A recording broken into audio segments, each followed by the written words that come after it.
Well, hello there people from the internet and welcome to Ghost Recon. Now, WildLands beta is finally here. You get to play if you've been invited. If one of your friends has been invited, you can still get a couple of invites to you, so you get to try it for a couple of days before the game gets released. Now, a couple of things that you should know about the game. It's going to be a huge open world game. There's going to be lots of stuff for you to do, plenty of customization from tons of weapons. You can change out pretty much everything you want on the weapon, from barrels to scopes to muzzles to suppressors to stocks to all that sort of stuff.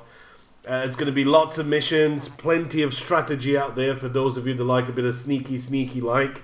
So if you want to sort of go in balls out and just blast the shit out of everybody, you can do that, but it's kind of more sort of suited for people that are a little bit more stealthy and they like that sort of stuff, sort of MGS if you want to think about it that way. It's not quite Just Cause without all the madness of Just Cause 3, but it's not quite MGS, if that makes any sense. So it's sort of in between somewhere. It's not really one of the best of the two anyway, but you'll get what I mean anyway.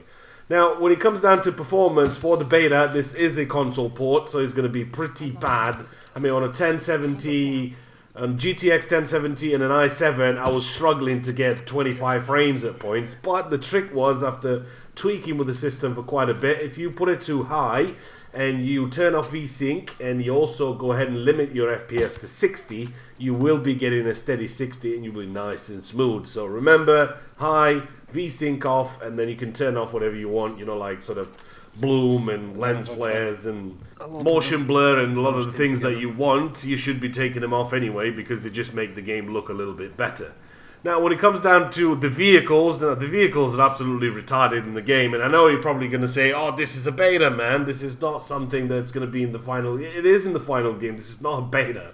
This is a demo. This is just a bit of the game for you to get an idea of what's going on.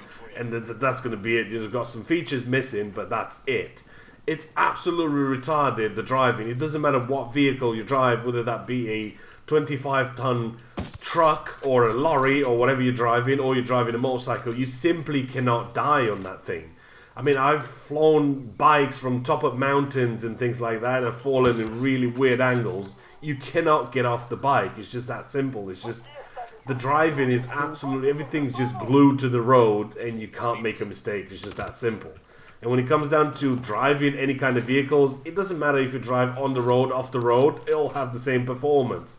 Having, like I said, a 25-ton truck going up the mountain or having a motorcycle going up the mountain, it's going to be the same performance. You're going to get to the very top and then that's it. There's just no way around it.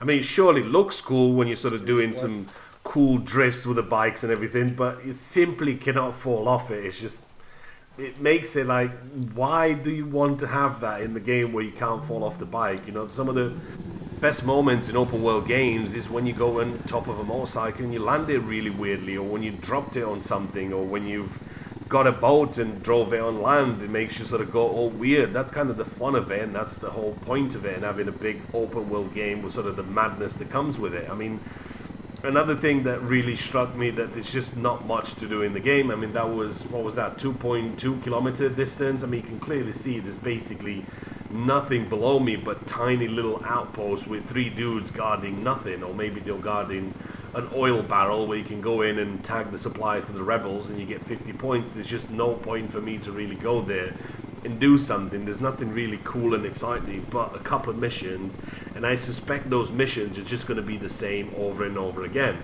Even though some things are really stupid in the game and it could have been miles better after 4 years of development, I still had my fun with Evil. There's lots of things for you to do and just mess around, that being just random missions, that being just random things that you can do in a big open world. The possibilities are endless, and at the end of the day, as long as you get a laugh and you have your fun with your buddies playing the game, then you got your money's worth. Is it worth 60? Nah, but you can get it for 40 these days on different sites. And when you don't go out all stealthy ninja-like, this is what you can do. That's a next level brutality. Nope.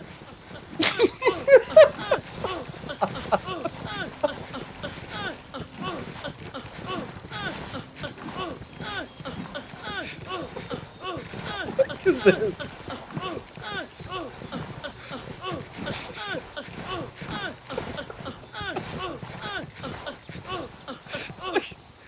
It doesn't have any spine.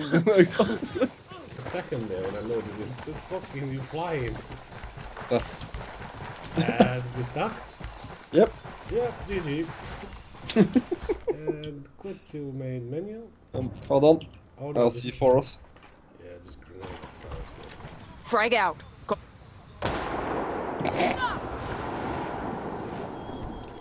What? Frag You out. survived? Get some. I survived that shit. It's smoking a little bit this time. Just a little bit, nothing to worry about. Nah, it's just fucking bad oil.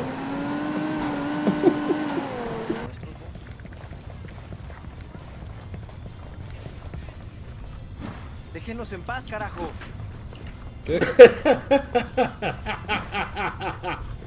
I just hit a guy and he fucking turned into two guys. What? Hostile down. Poke the hornet's nest. Fuerzas enemigas detectadas. Todas las unidades, prepárense.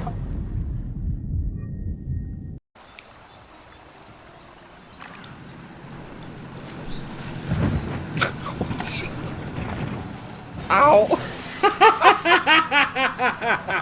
Oh, how the fuck you run yourself over?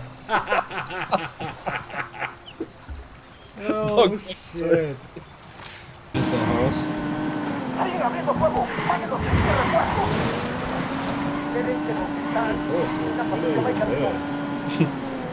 Enemy reinforcements incoming. Oh shit. Just ran right in front of that car. I'll take that. Fucking retarded.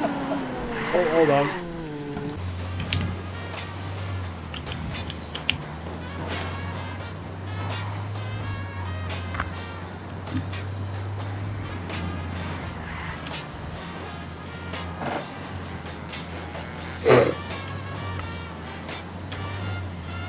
Oh fuck, wrong button.